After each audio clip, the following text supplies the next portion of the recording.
नमस्कार मित्रांनो, महाराष्ट्र शासनाच्या अंतर्गत गट ड पदांची कायमस्वरूपी भरती केली जाणार आहे आणि यासाठी 31 ऑगस्ट 2025 पर्यंत उमेदवारांकडून ऑनलाईन पद्धतीने अर्ज मागवले जात आहे। तब्बल 354 पदांची ही बंपर भरती महाराष्ट्रात केली जाणार आहे, ज्यासाठी 7व्या वेतन आयोगानुसार तुम्हाला पगार देखील दिला जाणार आहे।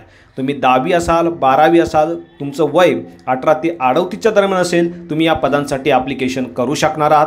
7व्या वेतन आयोगानुसार तुम्ही बघू शकता 15,000 ते 47,600 या स्केलप्रमाणे तुम्हाला पगार देखील दिला जाणार आहे। बाकी कोण अप्लाय करू शकतं, कसं अप्लाय करायचं, संपूर्ण माहिती या व्हिडिओमध्ये आपण सविस्तरपणे पाहणार आहोत। यासाठी व्हिडिओला शेवटपर्यंत नक्की बघा। चॅनलवरती पहिल्यांदा असाल, चॅनलला लगेच सबस्क्राईब करा, बेल आयकॉनला प्रेस करा, कारण असेच महत्त्वपूर्ण व्हिडिओ मी नेहमी आपल्यासाठी घेऊन येत असतो। चला तर सुरू करू आजचा हा व्हिडिओ। नमस्कार मित्रांनो, महाराष्ट्र शासनाच्या अंतर्गत येणाऱ्या वैद्यकीय शिक्षण व औषधी द्रव्य विभाग यांच्या मार्फत ही पदभरती केली जाणार आहे। गट ड स वर्गाची पदं ऑनलाईन पद्धतीने भरली जाणार आहे आणि यासाठी इच्छुक आणि पात्र अशा उमेदवारांकडून 15 ऑगस्ट 2025 ते 31 ऑगस्ट 2025 या कालावधीमध्ये ऑनलाईन पद्धतीने अर्ज मागवले जात आहे। साहजिकच IBPS या कंपनीमार्फत यासाठी उमेदवारांची सर्वप्रथम ऑनलाईन पद्धतीने एक्झाम घेतली जाणार आहे। कम्प्युटर बेस्ड टेस्ट तुमची या ठिकाणी घेऊन पात्र अशा उमेदवारांची निवड केली जाणार आहे। या संदर्भाचे संपूर्ण अपडेट जाहिरात तुम्हाला www.bjgmcpune.com या संकेतस्थळावर प्राप्त होणार आहे। यासाठी या संकेतस्थळाची लिंक मी आपल्या व्हिडिओच्या डिस्क्रिप्शनमध्ये देखील दिलेली आहे। उमेदवारांना प्रत्येक पदाकरता स्वतंत्र अर्ज करणं आवश्यक असणार आहे। कोणकोणती पदं असणार आहे बघू शकता। गॅस प्लांट ऑपरेटर, भंडार सेवक, प्रयोगशाळा परिचर, दवाखाना सेवक, संदेशवाहक, बटलर, माळी, प्रयोगशाळा सेवक, स्वयंपाकी सेवक, त्यानंतर नाभिक, स्वयंपाकी, हमाल, रुग्णपटवाहक, क्षकिरण सेवक, शिपाई, पहारेकरी, चतुर्थ श्रेणी सेवक, आया आणि कक्ष सेवक सारखी महत्त्वाची पदं या वॅकन्सीमार्फत या ठिकाणी भरली जाणार आहे। मित्रांनो, एकूण 354 पदांची ही बंपर भरती महाराष्ट्र शासनामार्फत केली जाणार आहे, ज्यासाठी 15,000 ते 47,600 प्रमाणे पगार उमेदवारांना दिला जाणार आहे।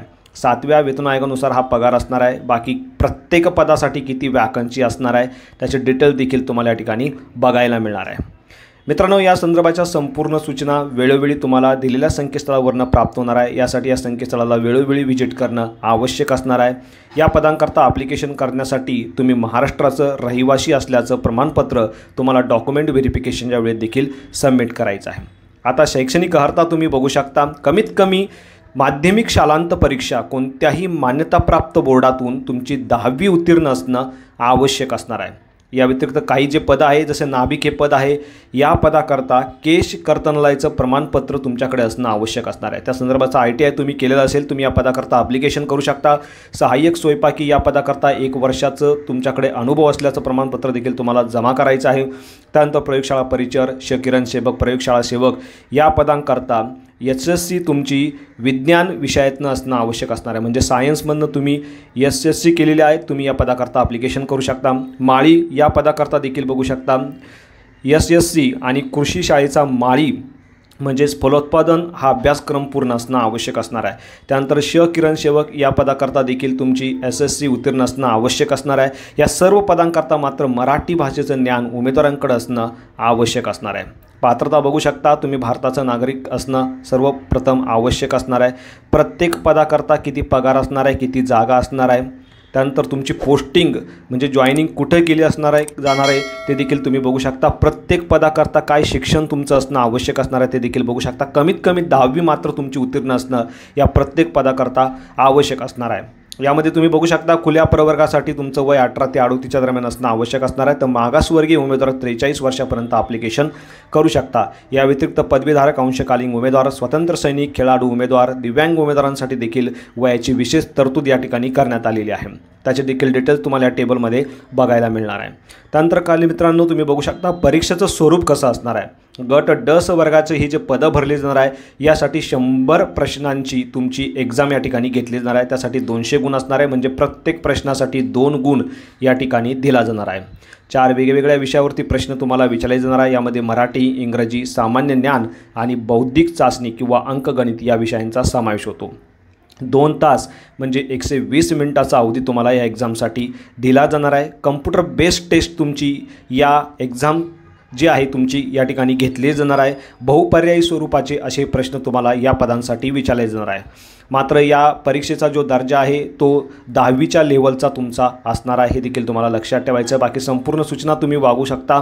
यामध्ये जे प्रमाणपत्र किंवा डॉक्युमेंट तुम्हाला अपलोड करायचे आहे फॉर्म भरतेवेळी, त्या संपूर्ण डॉक्युमेंटची लिस्ट तुम्हाला या ठिकाणी बघायला मिळणार आहे। तुमच्या माहितीसाठी ही PDF मी आपल्या व्हिडिओच्या डिस्क्रिप्शनमध्ये देखील दिलेली आहे। ऑनलाईन पद्धतीने तुम्हाला अर्ज करायचा आहे। उमेदवार एकापेक्षा अधिक पदाकरता अर्ज करू शकतो, मात्र प्रत्येक पदाकरता स्वतंत्र अर्ज आणि स्वतंत्र परीक्षा शुल्क भरणं आवश्यक असणार आहे। बाकी संपूर्ण सूचना दिलेल्या संकेतस्थळावरून तुम्ही प्राप्त करू शकता। यासाठी संकेतस्थळाची लिंक देखील मी आपल्या व्हिडिओच्या डिस्क्रिप्शनमध्ये दिलेली आहे। बाकी केंद्राची निवड करताना दिलेल्या संकेतस्थळावरती जाऊन तुम्ही परीक्षा योजना पद्धती या सदरामध्ये याबाबतची अधिक माहिती घेऊ शकणार आहे। यामध्ये खुल्या प्रवर्गासाठी 1000 रुपये तर राखीव प्रवर्गासाठी 900 रुपये इतकं परीक्षा शुल्क असणार आहे। यामध्ये माजी सैनिकांना मात्र कोणत्याही प्रकारचं परीक्षा शुल्क आकारलं जाणार नाही। ज्यांना परीक्षा शुल्क आकारलं गेलं आहे अशा उमेदवारांनी परीक्षा शुल्क ऑनलाईन पद्धतीने पे करणं आवश्यक असणार आहे। यामध्ये credit card, debit card, UPI, net banking सारखे ऑप्शन तुम्ही वापरू शकता। 15 ऑगस्ट 2025 ते 31 ऑगस्ट 2025 या कालावधीमध्ये तुम्ही ऑनलाईन पद्धतीने ॲप्लिकेशन करणं आवश्यक असणार आहे। बाकी निवड सूचीची कालमर्यादा तुम्ही बघू शकता। 1 वर्षाकरता तुमची जी निवड सूची ही या ठिकाणी ग्राह्य धरली जाणार आहे। वेटिंग लिस्ट जी आहे ती फक्त 1 वर्षाकरताच या ठिकाणी ग्राह्य धरली जाणार आहे, ते देखील तुम्हाला लक्षात ठेवायचं आहे। बाकी संपूर्ण सूचना तुम्हाला वेळोवेळी संकेतस्थळावरून प्राप्त होणार आहे। यासाठी संकेतस्थळाला वेळोवेळी व्हिजिट करायचं आहे। अर्ज करतेवेळी जो ईमेल ॲड्रेस, मोबाईल नंबर तुम्ही देणार आहे तो चालू स्थितीत असलेलं देणं आवश्यक असणार आहे। या व्यतिरिक्त मित्रांनो, प्रत्येक पदाकरता तुमच्या कॅटेगरीसाठी किती वॅकन्सीज असणार आहे त्याचं देखील डिस्ट्रीब्युशन या PDFच्या शेवटी तुम्हाला बघायला मिळणार आहे। अशा पद्धतीने मित्रांनो व्हिडिओ जो आहे तो अत्यंत महत्त्वपूर्ण होता। व्हिडिओ आवडल्यास नक्की शेअर करा। चॅनलवरती पहिल्यांदा आला असाल चॅनलला सबस्क्राईब करा, बेल आयकॉनला प्रेस करा, कारण असेच महत्त्वपूर्ण व्हिडिओ मी नेहमी आपल्यासाठी घेऊन येत असतो। So thank you for watching.